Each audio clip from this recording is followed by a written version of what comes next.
Hello, Spring 2021, EXCO teachers. This is Director Dan here. Finally bringing you a little bit of an orientation video and a formal welcome to EXCO, besides all the emails that you've been getting. I know we've all had kind of a crazy semester and it's finally coming to an end here in finals week. And even just organizing with the current teachers, the final conference and my own courses and everything. So it's been a little bit slow getting into spring 2021, but here we are. And I welcome anyone to reach out for any reason. Always, that's what I'm here for, either by email, set up an office hours appointment if you want to talk in person in the new Zoom world. But I am also super happy to hear the announcement that we'll be coming back to campus in fall 2021. So anyone who is eager to take their online course and apply again and teach in person or continue online, that's actually also going to be an option anytime. So I want to give you a quick introduction to really the iLearn site. And I think that's one of the things that, one of the places that will help you all stay grounded in EXCO. It's a central place that we will be all linked into continuing all the way through spring semester. So the prep over winter break here, as well as some of the workshops that we'll be doing just before spring semester, and lots of other resources that both faculty as well as you all are helping fill in to the EXCO site in a very collaborative and kind of open source kind of way. So we continually always teach each other. We can continually upload new resources all the time, and part of the 401 section which is also grounded on this site, will be to share these resources and to continue to build up the resource library, okay, for all of us. So I'll go ahead and share my screen. And I want to take you right from the beginning through where to find the iLearn site. It can be a little tricky. It's not in your normal courses. So we want to go ahead and log in here.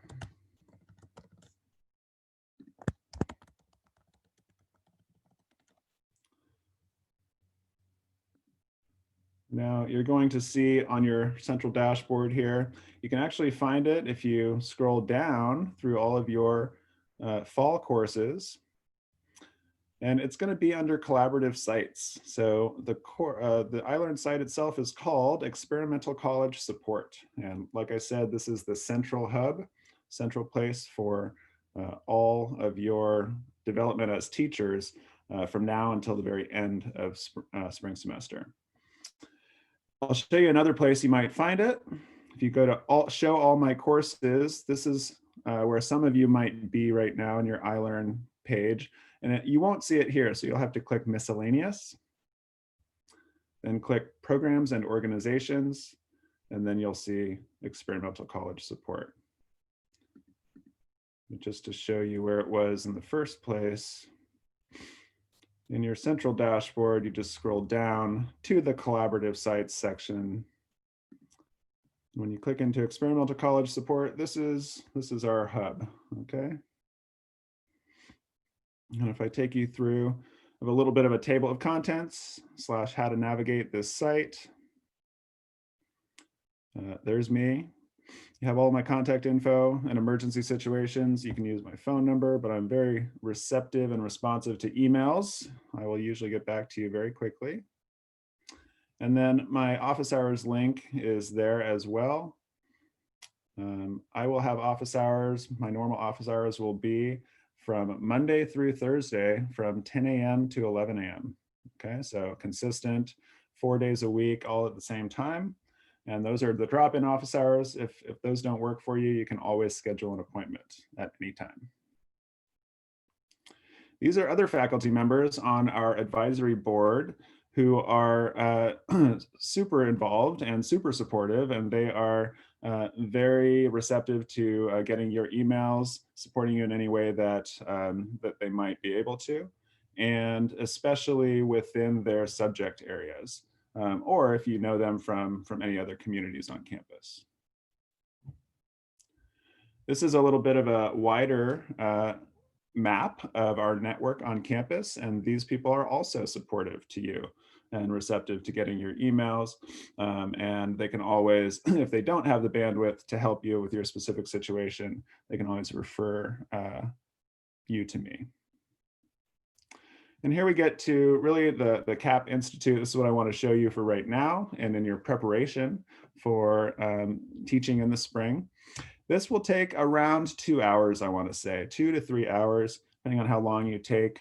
It's really an introduction to EXCO and a way to start thinking about some of the values that we have around pedagogy, around teaching, and around really engaging with your students coming up in the spring, whether that's remotely, whether that's asynchronously, in whatever situation you're in.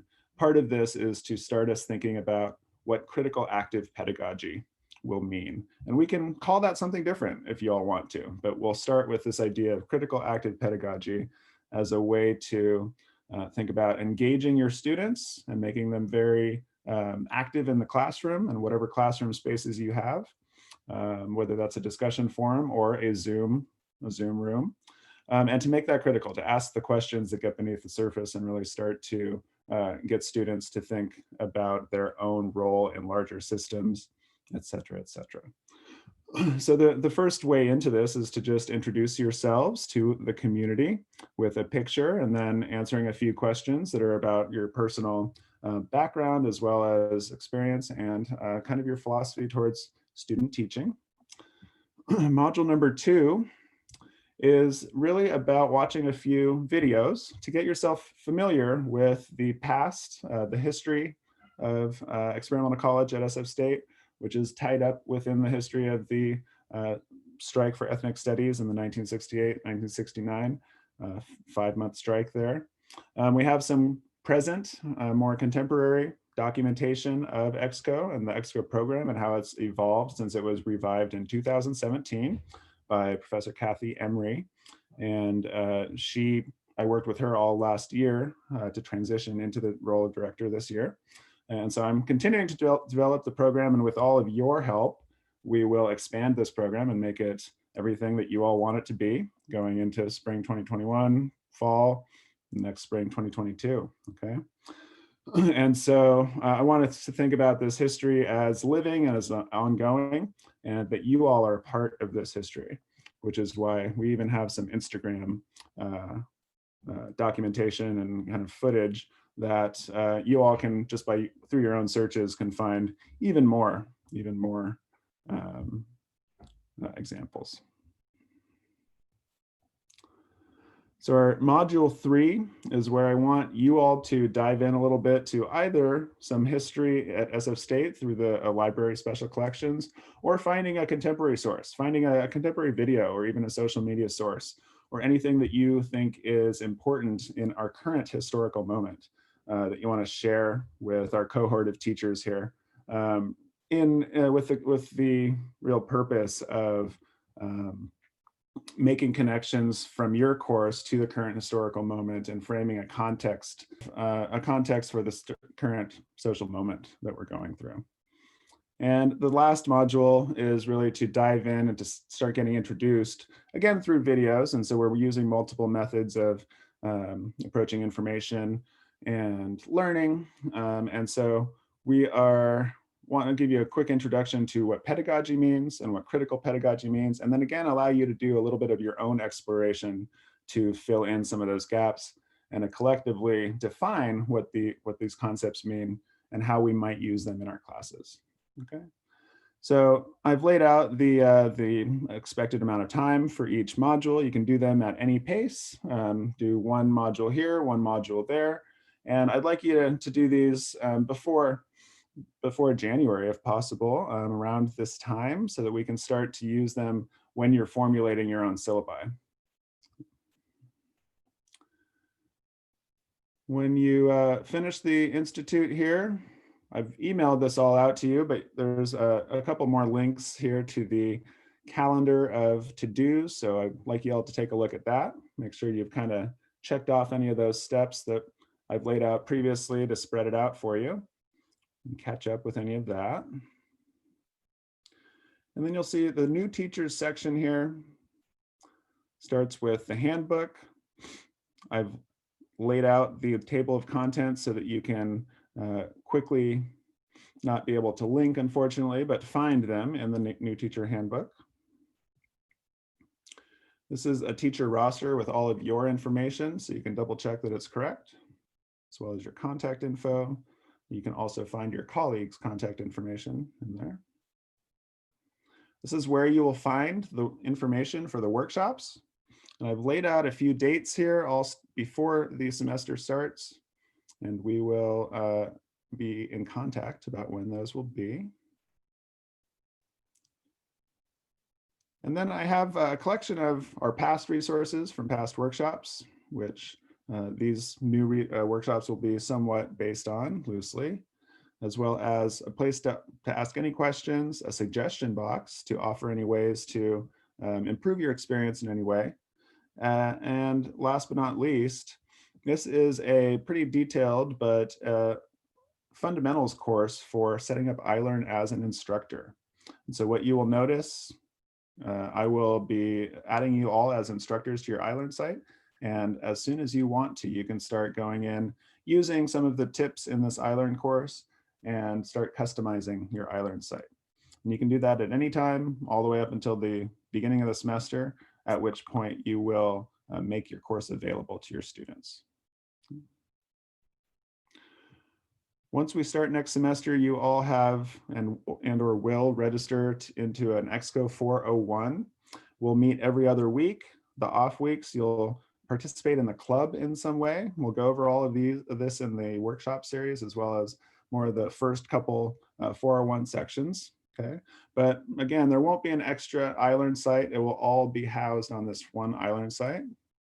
And it has all the information here. And these discussion forums will give you an idea of what we did in the fall. I've also taken the suggestions from the fall teachers, and this forum and this structure will be changing slightly, but this will give you a basic idea of what we will discuss every other week.